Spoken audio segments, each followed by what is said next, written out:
We are all familiar with the Nazi practices of sending Jews to concentration camps, carrying out mass executions, and instilling fear into German citizens through their paramilitary organizations like the SS. But one practice that tends to go under the radar concerning Adolf Hitler and his Nazi party was their rampant abuse of medicinal substances, which in today's world would be considered as illicit drugs. What you need to consider, however, is that at the time, these drugs were seen as the cutting edge of science, with various drugs and medicines being developed to treat a wide variety of ailments. It's unsurprising that as the Second World War broke out, there would be efforts made to develop drugs which aimed to turn an average green recruit into a fearsome, dedicated fighting machine. In this episode, we will look into the experimental drugs developed by the Nazi Party, which were used to create German super soldiers. Welcome to Wars of the World.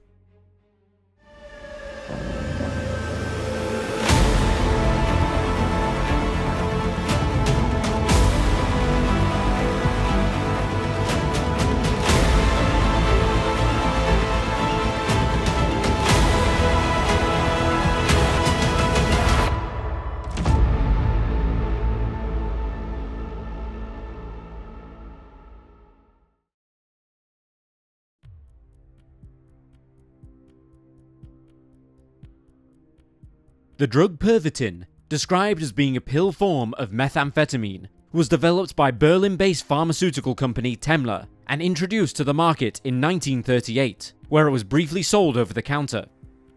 Pervitin was advertised as being a cure for depression and a wonder drug that could help consumers stay focused, alert, and active no matter their situation. It soon became a hit with the German population. In September 1939, not long after its launch, Otto Ranke, a military doctor and the director of the Institute for General and Defense Physiology at Berlin's Academy of Military Medicine, dedicated himself to test the drug on 90 university students. The effects of the drug included a boost in confidence, concentration, and a willingness to take risks, as well as a reduction in awareness of pain, hunger, thirst, and a need for sleep. He concluded that it would greatly aid Germany in its war efforts, allowing troops to stay awake for days on end and travel greater distances without the need for rest. Many of the army soldiers were high on the drug when entering battle, particularly against Poland and France. And according to several sources, including History.com, millions of pills were distributed to troops before they invaded France in 1940. In April of that year, a stimulant decree led to more than 35 million tablets of Pervitin and Isophane being distributed to the front lines. Isophane is a similar stimulant drug created by the pharmaceutical company Knoll and is described as a modified version of Pervitin. Each tablet contained around 3 milligrams of active substance and was sent after manufacturing to the Army's medical divisions, labeled simply as stimulants. A rush order could be placed over the telephone if the military required it, and instructions noted that 1 to 2 tablets should be taken as needed to maintain sleeplessness. Troops referred to Pervitin as tank chocolate. The issued drugs were part of the Nazi Party's plan to help their military secure victory and to become capable of superhuman performance. As well as distributing these pills, leadership also handed out alcohol and opiates, believing that they had a better chance of winning with soldiers pumped up on substances. Before the drugs were unscrupulously distributed to troops fighting at the front, as described by criminologist Wolf Kemper, it was tested on military drivers who aided with the invasion of Poland. This scheme helped secure Pervitin's place as a useful tool for the German military. Before long though, doctors became concerned about the side effects of the drug. They noted that it took soldiers longer to recover after Pervitin had worn off, and that its effectiveness was wearing off over time amongst regular consumers. It was also causing health problems in some soldiers, including excessive sweating and circulatory issues. Some men died from the constant use of Pervitin, and other side effects included insomnia, hallucinations, erratic behavior, and a dulling of brain functions with prolonged use of the drug. The country's Minister for Health attempted to dampen the use and access to the pill, but was unsuccessful, with those in the military continuing to receive and consume handouts of the stimulant. Even civilians who used Pervitin ignored the warnings from the government. On July 1st, 1941, Pervitin was classified as a restricted substance, but still, 10 million tablets were shipped out to soldiers on the front lines shortly afterwards, and military leadership claimed that it was a useful tool for troops who were likely to be subjected to extreme stress. Similarly, in January 1942, 500 soldiers were attempting to escape the Red Army in -30 degrees Celsius temperatures. A military doctor later reported that the men, after about 6 hours, had grown exhausted and had started lying down in the snow. This prompted their commanding officer to hand out Pervitin. According to the doctor's report, quote, "After half an hour, the men began spontaneously reporting that they felt better. They began marching in orderly fashion again, their spirits improved, and they became more alert." End quote. And it wasn't just military troops who were embroiled in the pervasive use of these substances. Norman Ohler, the author of Blitzed, Drugs in Nazi Germany, noted in a later interview that members of the Nazi Party often had drug preferences. He observed that Ernst Udet, the chief of aircraft procurement and supply, favored meth, but others, including Hermann Göring, preferred the likes of morphine, so much so that he was known as Mooring for his addiction to the substance. In fact, Ohler's interest in the Nazi Party's use of drugs all started when he came across detailed reports left by Hitler's personal physician, Dr. Theodor Morell. For years, Ohler studied the documents and came to the conclusion that Hitler had been addicted to drugs years before the end of the war and his subsequent death. While it had been rumored that the Führer abused methamphetamine, it is more likely that he was addicted to Eucodol, which is described as a near cousin of heroin and contains the opioid oxycodone. Between July 1943 to January 1945, Hitler received regular injections of the pain-killing substance, with his doses reaching 20 milligrams. Ohler argues that the frequent use of this drug led Hitler to feel invulnerable and on top of the world even when Germany began to struggle in the war, and that he became increasingly detached from reality. Shortly after the assassination attempt against the Führer in 1944, a separate doctor issued him with a 10% cocaine solution for 75 days. More interestingly still is the fact that these were not the only drugs Hitler was taking. He received dozens of injections across his time in power, adding up to about 120 to 150 tablets every week, on top of between 8 and 10 injections per week, adding up to over 800 injections over the years.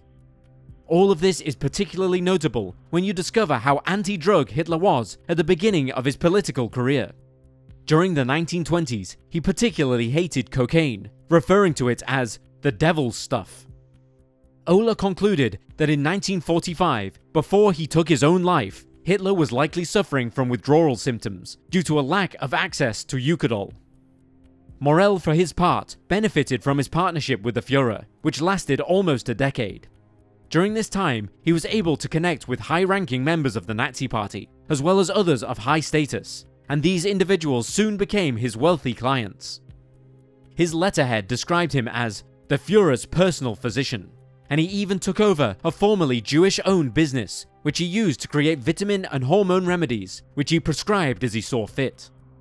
During his research, Ohler also learned more about the infamous D-IX, or D9, a drug that the Nazi Party were working on towards the end of the war, which was supposed to create superhuman soldiers. D9 consisted of 5 milligrams of Eucodol, 5 milligrams of cocaine, and 3 milligrams of Pervitin. Described as a performance enhancer, the drug was developed in 1944 for military application, with Wolf Kemper observing, quote, "The aim was to use D9 to redefine the limits of human endurance." End quote. A pharmacologist and a group of researchers were given the task to develop the drug in the city of Kiel, with Vice Admiral Helmuth Heyer requesting a substance that, quote, "can keep soldiers ready for battle when they are asked to continue fighting beyond a period considered normal, while at the same time boosting their self-esteem." End quote. The group came up with D9 by the end of the year, and it was subsequently tested on Navy crew members, as well as prisoners in the Sachsenhausen concentration camp. The prisoners were forced to march in circles carrying 20-kilogram packs, and it was discovered that they were able to walk for 55 miles without any rest. However, eyewitnesses have noted that this was not in fact the case for everyone. As per German news magazine Focus, an eyewitness reported, quote, At first, the members of the punishment battalion whistled and sang songs, but most of them had collapsed after the first 24 hours. End quote. Notably, the war ended before the drug could be put into mass production. It is quite evident that many soldiers relied on Pervitin to remove themselves from the horrors of war. Heinrich Boel, a 21-year-old soldier, wrote to his family in Cologne in 1939 requesting that they secure and send him further Pervitin, noting, "It's tough out here." In further letters sent out in 1940, he repeatedly asked that his family send him a backup supply of the substance.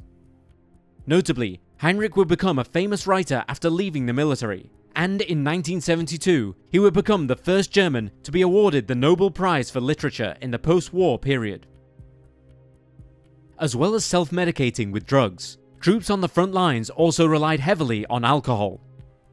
A general in the medical corps, Walter Kittel, noted, quote, "Only a fanatic would refuse to give a soldier something that can help him relax and enjoy life after he has faced the horrors of battle, or would reprimand him for enjoying a friendly drink or two with his comrades."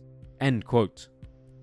Some leaders would hand out alcohol as rewards for soldiers, while some bottles were sold to them, while returning their hard-earned pay right back to the hands of the military. Alcohol was accepted and sometimes encouraged by higher-ups, as long as the soldiers never acted out or engaged in public drunkenness. Hitler, however, had less time for alcohol. He reportedly released an order in July 1940, which stated that anyone who committed criminal acts while under the influence of alcohol would be severely punished and could expect a humiliating death if their crimes were especially serious.